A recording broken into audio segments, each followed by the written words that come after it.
네, 안녕하세요. 달콤소금 법률사전 여러분, 한서희 변호사입니다. 지난번까지는 제가 금융투자소득세에 대해서 말씀드렸는데 오늘은 가상자산 과세에 대해서 한번 말씀드려 볼게요. 금융투자소득세랑 같이 논의가 계속되고 있어요. 가상자산에 대한 과세도 이제 유예가 이미 여러 번 됐었죠. 이번에 이제 정부에 들어오면서 이제 한 번 또 유예가 됐고 이제 이것 역시도 2025년 1월 1일에 시행을 앞두고 있습니다. 우선 가상자산에 대해서는 어떤 식의 세금을 이제 납부하게 되느냐 요거부터 설명을 드릴게요. 처음에는 이거를 뭘로 대체 과세해야 되냐 이런 얘기들이 많이 있었어요. 주식처럼 양도소득으로 해야 되느냐 아니면 기타 소득에 포함을 시켜야 되느냐 어디다가 어떻게 세금을 납부할 수 있도록 이제 세목을 정해야 되느냐라는 얘기가 있었는데 처음에 이제 기타 소득으로 세목이 정해졌습니다. 기타 소득의 경우에는 세율이 어떻게 되냐면 20%에다가 지방세까지 해서 보통 22%가 되고요. 그러면 세금을 납부할 우리 그 대상 세액은 어떻게 계산을 하게 되느냐?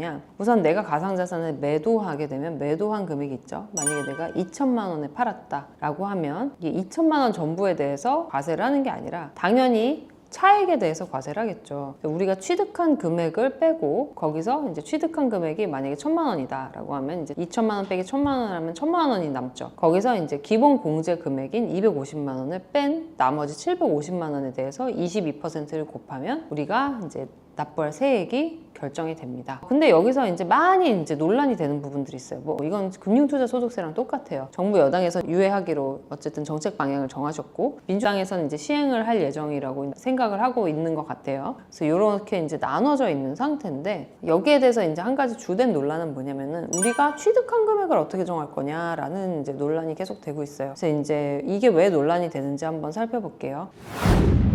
처음에 입법될 당시에는 선입선출이라고 해서 내가 먼저 산 코인이 먼저 팔린다 라는 계산이었어요. 예를 들면 이렇게 생각을 해볼게요. 내가 500만 원일 때 비트코인 하나를 샀어요. 1000만 원일 때 비트코인 하나를 샀어요. 그리고 3000만 원일 때 비트코인 하나를 샀어요. 그리고 6천만 원에 팔았단 말이에요. 한 개를 팔았어요. 선입선출 방식은 뭐냐면 내가 처음에 샀던 게 먼저 팔린다. 500만 원짜리가 6천만 원에 팔렸다고 보는 거예요. 그러면 이때는 5,500만 원이 양도 차익이 되고 거기서 250만 원 세액을 공제한 나머지에 대해서 22% 곱하면 세금을 우리가 낼 금액이 얼마인지 나오게 되죠. 이렇게 세금을 계산하자라고 했어요. 근데 그러니까 갑자기 막 여기저기서 논란이 생긴 거예요. 해외 거래소에서 이 가상자산을 가져온 사람도 있을 거고 국내 거래소에서 그냥 산 사람도 있을 거고 내가 옛날에 채굴해가지고 진짜 빵원일 때부터 갖고 있었던 그냥 나는 공짜로 전기세만 내가지고 얻은 사람도 있을 거고 그러면 그걸 다 무조건 내가 가상자산 거래소에 팔려고 이전시킨 시점 금액으로 할 거냐 그거는 말이 안 된다. 이렇게 많은 경로들을 통해서 이제 들어오는 이 가상자산의 경우에 무조건 선입선출 방식을 가지고 취득가액을 정하는 거는 좀 불합리하다라는 논란이 많이 제기됐습니다. 그래서 그 다음에 우리가 이제 정해진 게 가상자산 거래소에서 취득한 것 매도 매수에 대한 차액 같은 경우는 세금을 신고할 때 무조건 이동평균법이라는 걸 쓰자. 그리고 나머지의 경우에는 선입선출 방식으로 계산을 하자라고 법이 이제 그렇게 세팅이 됐습니다. 그러면 이동평균 방식은 뭐냐? 이동평균 방식이라는 거는 그때그때마다 이제 내가 가지고 있는 전체 이제 가상자산의 평균을 내는 거예요.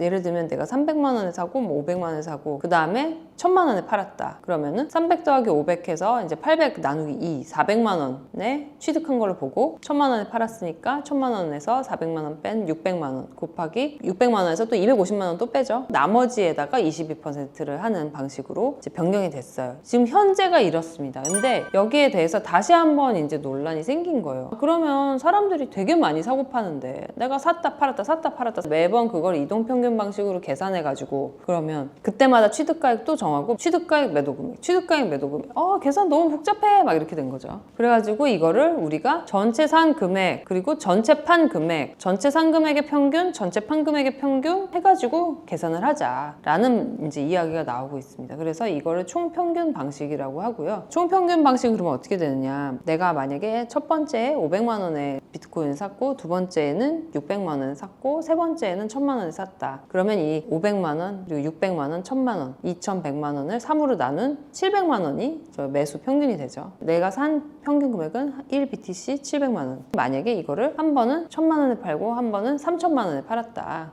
라고 하면 4천만 원 나누기 2 평균 2천만 원이 매도 금액이 되죠. 그래서 이렇게 평균 매수 금액, 총 평균 매도 금액을 계산해서 우리가 총 평균 방식으로 해서 세금을 납부하도록 하자라고 하는 이런 방식이 지금 논의가 되고 있고요. 이게 아직까지 도입된 건 아닙니다. 그래서 이런 이제 가상자산과 관련해서 취득가액에 대한 논의가 있다라는 정도만 알고 계시면 될 것 같고, 이게 우리가 이제 실제로 나중에 세금을 납부하게 되면 굉장히 큰 영향을 미칠 수 있기 때문에 어떤 방식으로 이제 세금을 납부해야 되는지를 한번 파악해 두실 필요가 있다는 점에서 말씀을 드렸습니다. 이 가상자산과 관련된 과세 역시도 유예 논의가 있어요. 그래서 정부 여당에서는 유예를 지금 생각하고 계신 것 같고, 민주당에서는 아마 시행을 예정하고 계신 것 같습니다. 그래서 2025년 1월 1일이 되면 가상자산하고 금융투자소득세 이 과세에 대한 부분들이 굉장히 이제 핵심 쟁점으로 드러날 것 같아요. 12월까지 계속 논란이 될 수 있을 것 같고, 저도 계속해서 이제 변경되는 내용이 나올 때마다 여러분들께 소개해 드리도록 하겠습니다. 여기까지고요. 다음번에 더 재밌고 즐거운 내용으로 제가 찾아뵙도록 하겠습니다.